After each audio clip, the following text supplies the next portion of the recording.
Bonjour et bienvenue dans la météo du Bitcoin, j'espère que vous allez bien aujourd'hui avec d'abord on commence avec un œil sur le S&P 500 qui était hier sur une session futures uniquement avec le Memorial Day et j'ai l'impression que ce qui va être important c'est de voir ce qu'on va faire cet après-midi pour vous à l'heure de New York, à l'Open de New York, quel genre de session on va se taper parce que comme je vous ai dit la dernière fois, je n'exclus pas hier que le Bitcoin est monté, hein, on va en parler. Je considère acquis que tout le monde a vu qu'il est monté. Exactly as predicted. Et en particulier la nuit pendant qu'on dort. Donc maintenant que Bitcoin a suivi et qu'il a catch up les indices, c'est-à-dire qu'il a rattrapé, la question qui va se poser c'est quel genre de session va se faire ici.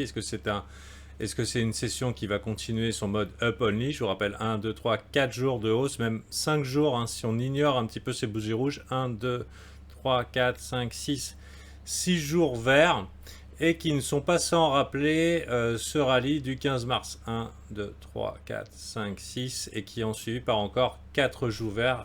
Et à mon avis, c'est le genre de rallye dans lequel on est. C'est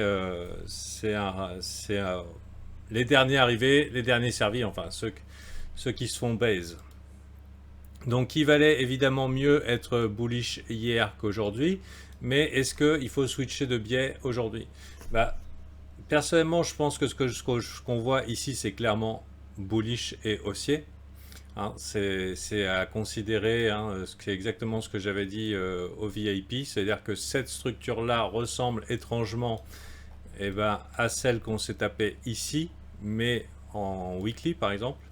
Ça ne veut pas dire qu'on va s'envoler aussi haut, mais c'était pour simplement vous dire que c'est une structure qui capture bien, les bears. Vous voyez, on fait vers le bas, et pam, surprise, motherfucker, on réaspire tout et on retourne ici. Donc là, on a réabsorbé. Pour l'instant, hein, la weekly n'est pas terminée. Et d'ailleurs, à bout, c'est fini. En général, je donne suffisamment de subtilité pour qu'on aille jusqu'au bout. Ce qui va être déterminant pour moi, c'est la clôture de cette weekly. Donc, comme indiqué hier, tant qu'on reste dans le vert, c'est bon. Quand je dis c'est bon, c'est même très bon. C'est potentiel swing haussier. Mais il peut s'en passer des choses pendant la semaine parce que tout le monde n'est pas d'accord sur cette montée. Il y a Bitfinex, il y a FTX, il y a Binance. Chacun fait sa sauce et a priori ils ne sont pas d'accord. Pour le moment, ce sont les bulls qui gagnent et qui ont donc capturé les vendeurs ici. Donc si on a une clôture comme ça, de cet ordre-là, bien au-dessus de 31 251, on a eu un vilain bear trap, en tout cas sur la partie basse, et on serait potentiellement assez bon pour remonter. Personnellement, j'ai besoin de voir deux choses. J'adorerais voir en fait une clôture au-dessus des 33 000 et quelques. Voilà, c'est à peu près ce que je cherche. Donc pour l'instant, j'ai un biais bull. Je vais chercher des longues. Je vais chercher à acheter des dips. Et ça sera des trades qui seront pour l'instant court terme, parce que je n'ai pas mon signal long terme. Mon signal long terme, je l'aurai à la clôture de cette weekly. Et ça sera soit d'acheter un petit peu plus haut en spot, soit d'acheter un petit peu plus bas en spot, selon la forme de la weekly, donc, globalement. Est-ce que ça veut dire qu'on n'aura pas des oscillations pendant longtemps dans la zone? Si, peut-être, probablement. Mais avec quand même un signal fort que les acheteurs sont là et que les vendeurs sont fatigués. Et à vrai dire, c'est un peu normal qu'ils soient fatigués. Hein, depuis le temps que ça pousse. Donc maintenant, bien sûr, on a besoin aussi de l'aval du S&P 500. S&P 500 qui peut tout annuler la fête, puisque lui aussi a déjà fait, lui, et confirmé son engulfing bar, enfin, pas tout à fait engulfing bar, mais presque mieux. Ce que j'appelle, enfin, ce que j'ai déjà lu, je sais pas si c'est vraiment long, mais pour moi, ça s'appelle un quai réversal. Il faudra que j'aille vérifier. Quai réversal candlestick.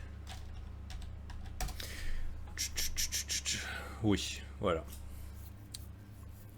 Quai réversal candlestick. Vous voyez, c'est à peu près l'équivalent d'une engulfing bar. Donc, vous voyez, ça se ressemble. Mais ça peut absorber plusieurs chandelles. Ça peut absorber plusieurs chandelles. Et donc, on va considérer ça, moi je vais considérer ça comme ce que je considère être un quai réversal. Ça veut dire une bougie pour les dominer toutes. Donc, est-ce que ça suffit pour dire ouais, mais bon, ça y est, Fanta, il a déclaré que c'est le bottom, c'est sûr, on monte. Non. Hein. Il y a beaucoup de si dans le monde dans lequel on est. Donc, c'est pas parce qu'il y a une structure de marché que ça y est, tout s'inverse. Je vous rappelle que la tendance est baissière.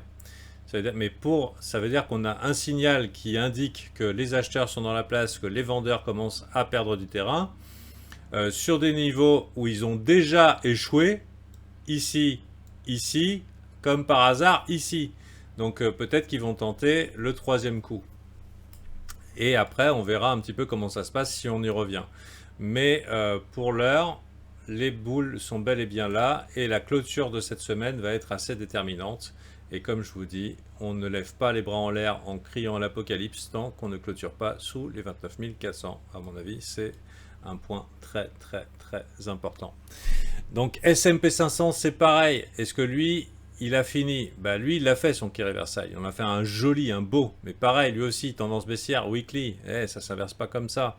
On a quand même encore pas mal de vendeurs potentiels sur ce rebond, hein, des gens qui n'ont pas pu vendre avant.